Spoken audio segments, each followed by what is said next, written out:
There is nothing more comforting than after hard days of work, dying and dying and dying over again, and then going back to your safe haven, the hub areas. I will be ranking these hub areas, starting off at number 7, Sekiro's Dilapidated Temple. There are 3 main NPCs, the Sculpture, where you can upgrade your shinobi prosthetics, Emma, where you can upgrade your flask using gore seeds, and personally I think it's a great addition to combat training with the Immortal Soldier. There's also an offering box where you can recover your lost items from fallen enemies that you haven't collected.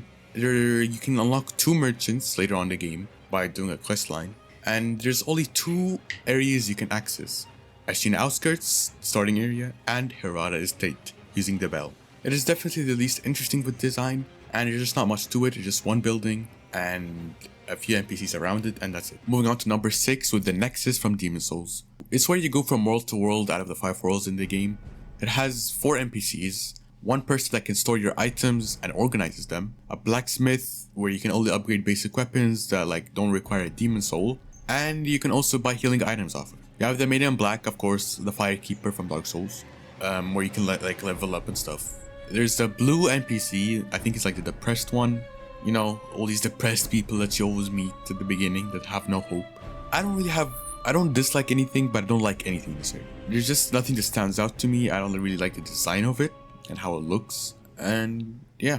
Moving on to number 5 with the round table holes from Elden Ring. It is not on the map. The only way of accessing it is by fast traveling to it. It doesn't connect to any area. It makes sense as it's an open world, but it still would have been nice if it was on the map and you can go from area to area and you can come back to it. It's just not the only way of accessing it is by fast travel. But to be fair, it has everything. Merchants, blacksmith, you can even access boss weapons and armor.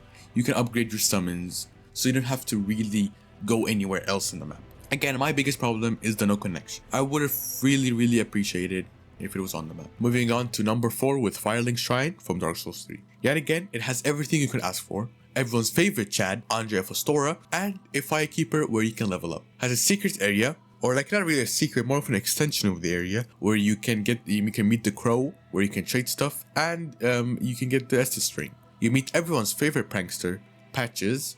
You get the Link the Bonfire using the Coiled Sword, which is a really cool idea, and they should continue doing that. Or there's no more Dark Souls anyways, doesn't really matter. Yet again, it does not connect to any area. Only the tutorial area. That is so disappointing. Why Dark Souls? Why Miyazaki? Even Dark Souls 2 has a better connectivity than Dark Souls 3. I don't know why wouldn't they connect all the areas like they did in Dark Souls 1 for their final game. They even call it Firelink Shrine, but doesn't hold any resemblance in terms of looks nor connectivity. Moving on to the Hunter's Dream from Bloodborne at number 3. The most aesthetically pleasing area to look at has 2 different merchants, one using echoes and the other using insight. This is the only hub area with only 2 NPCs, the doll and Grandpa Gurman.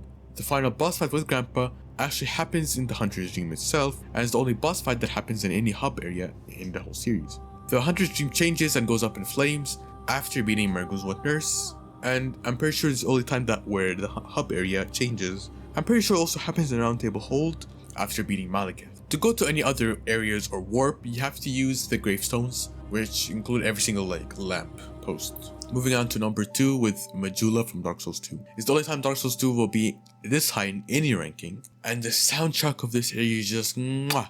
You just listen to this. There are lots of areas that Majula is connected to, but none that track back to Majula. Again, it has a blacksmith which you can unlock later on using a key. It has a merchant where you obviously buy stuff. There is also a pit that leads down to the gutter. We all tried to go down and failed miserably. It also has this mansion or house and with a secret. I don't really understand this area. I don't know what it is, but I don't know. There's skeletons inside. I really don't know the lore or story behind this area or house.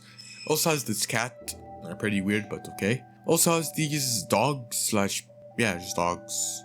And they keep increasing over time, or get larger every time you kill them, I'm pretty sure. I just love how this area looks and sounds, and even shows you how many times you died with the shrine, or not shrine, there's statue thing. Moving on to the number 1 spot with Dark Souls, Firelink Shrine. It is getting more comforting than this. It's like being an undead parish and beating the knight and beating the gargoyles, and then you go down the elevator and find yourself, wait, in Firelink Shrine. Or in Blacktown, going up the wheels and then going through the Valley of Drakes and finding yourself yet again in Firelink Shrine. It feels like you've discovered some mystery, or you feel just safe. There are 3 areas you can go to from Firelink Shrine, Undeadburg, Catacombs, and New Londo Ruins. You can also pick up the Zweihander, which is a really strong weapon early on in the game. There's Frampt, where he's related to one of the endings. There's also the Firekeeper Soul, where you give her the Firekeeper Soul, and she'll upgrade your flask by +1s and 2 and 3 and 4, 5. The bird that picked you up from the asylum to Firelink Shrine, you can actually go back to the asylum using the same bird by resting in the nest. My biggest problem with this area is that it does not have a merchant nor a blacksmith. Although the blacksmith is in Undead Parish, the Chat of Astora, and the merchant's pretty close by the bridge, but it's not inside the area itself. Those are my ranking for the hub areas. Let me know down below what hub area is your favorite.